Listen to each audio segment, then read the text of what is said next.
संभल पर supreme court का बड़ा निर्देश आया। सुप्रीम कोर्ट ने मस्जिद इंतजामिया कमेटी को हाई कोर्ट जाने को कहा है और तब तक निचली अदालत के अगले एक्शन पर रोक लगा दी है।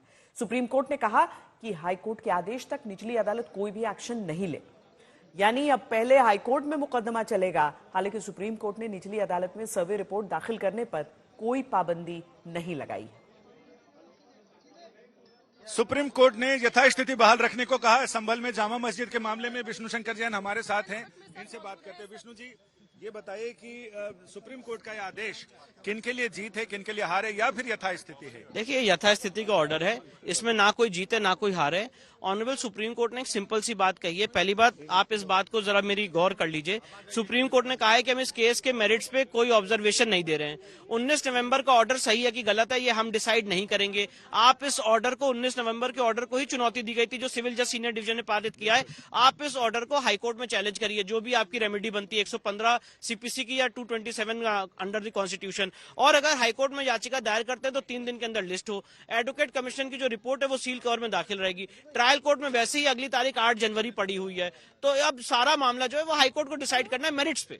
यानी सील कवर में एडवोकेट कमीशन की रिपोर्ट भी 8 जनवरी से पहले तो दाखिल होगी नहीं, तो उसके बाद ही होगी। और जब भी वो दाखिल करेंगे वो सील कवर में रहेगी। पहले अभी जो मेरिट्स हैं कि 19 नवंबर का ऑर्डर जो इतना हो हल्ला मचा हुआ है कि एक्स पार्टी हो गया, बिना सुने हो गया, तो सुप्रीम कोर्ट ने कहा इसकी मेरिट्स हाईकोर्ट सुनेगी। तो हाईकोर्ट में अपना पक्ष रखेंगे कि 19 नवंबर का ऑर्डर सही है कि गलत है, और हो सकता है कि नहीं हो सकता है। हाईकोर्ट में अपनी बात रखेंगे। यानी अब ये सारा मामला इलाहाबाद हाईकोर्ट शिफ्ट हो गया है। इलाहाबाद हाईकोर्ट अब इस मामले में तय करेगा।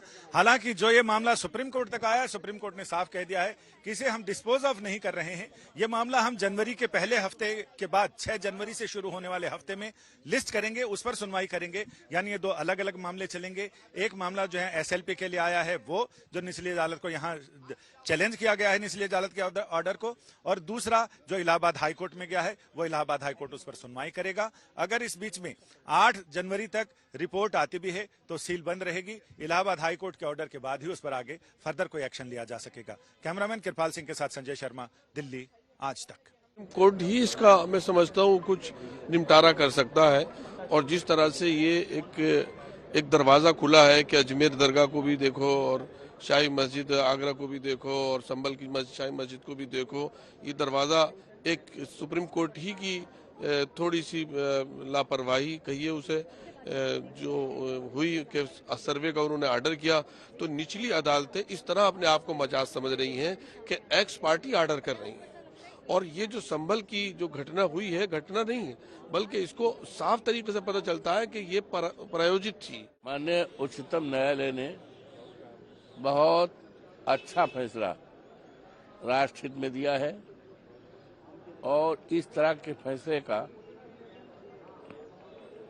पूरे जोरदार तरीके से देशवासियों को स्वागत करना चाहिए, अभिनंदन चाहिए। इस फैसले से इस देश में आपसदारी, भाईचारा और कानून का राज कायम रखने में काफी मदद मिलेगी। जो जांच कमेटी बनाई है, शुरू से हमारी पूरी पार्टी समाजवादी पार्टी इस चीज़ की मांग कर रही है। जो जांच कमेटी, जो आयोग का गठन होना चाहिए, वो सिटिंग सुप्रीम कोर्ट के जज का होना चाहिए।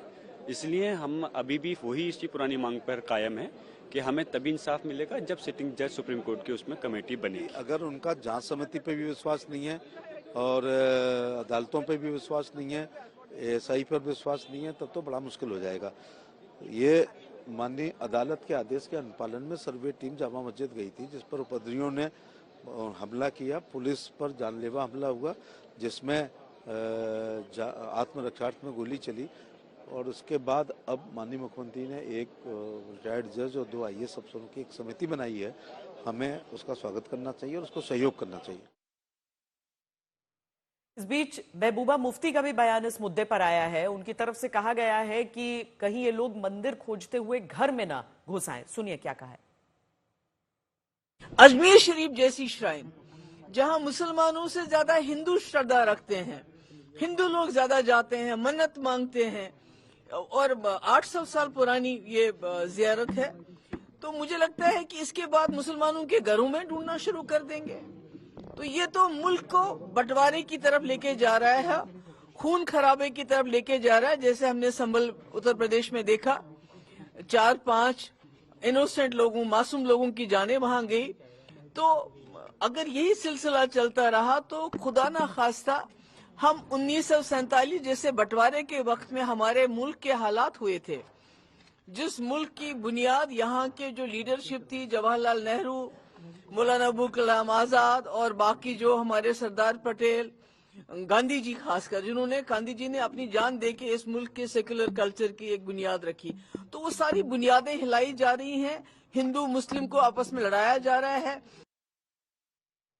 और समाजवादी पार्टी सांसद डिंपल यादव ने कहा है कि ये लोगों की भावनाओं को भड़काने की कोशिश है। सुप्रीम कोर्ट में मामला गया है, हम चाहते हैं कि निष्पक्ष जांच हो और जो असली कसूरवार है संभल वाली घटना के लिए, और जो लोगों के सेंटिमेंट से जो खिलवाड़ हो रहा है उत्तर प्रदेश में और पूरे देश में, कहीं ना कहीं इस पे फुल स्टॉप लगना चाहिए। और ये बहुत ही इम्पोर्टेंट और नेशनल इशू है। जिस तरह की कार्यवाही शासन और प्रशासन द्वारा देखी गई, और मुझे पूरा भरोसा है कि सुप्रीम कोर्ट की निगरानी में निष्पक्ष जांच होगी। अयोध्या समाजवादी पार्टी के सांसद ने सुप्रीम कोर्ट के आदेश का स्वागत किया है। उन्होंने कहा है कि देश कानून के अनुसार चलेगा। माननीय उच्चतम न्यायालय ने बहुत अच्छा फैसला राष्ट्रहित में दिया है, और इस तरह के फैसले का पूरे जोरदार तरीके से देशवासियों को स्वागत करना चाहिए, अभिनंदन चाहिए। इस फैसले से इस देश में आपसदारी, भाईचारा और कानून का राज कायम रखने में काफी मदद मिलेगी, और ऐसे तत्वों को जो इस देश में ऐसा वातावरण पैदा करना चाहते हैं बांटने का, उनके लिए रोक लगेगी। ये बड़ा स्वागत योग्य फैसला है।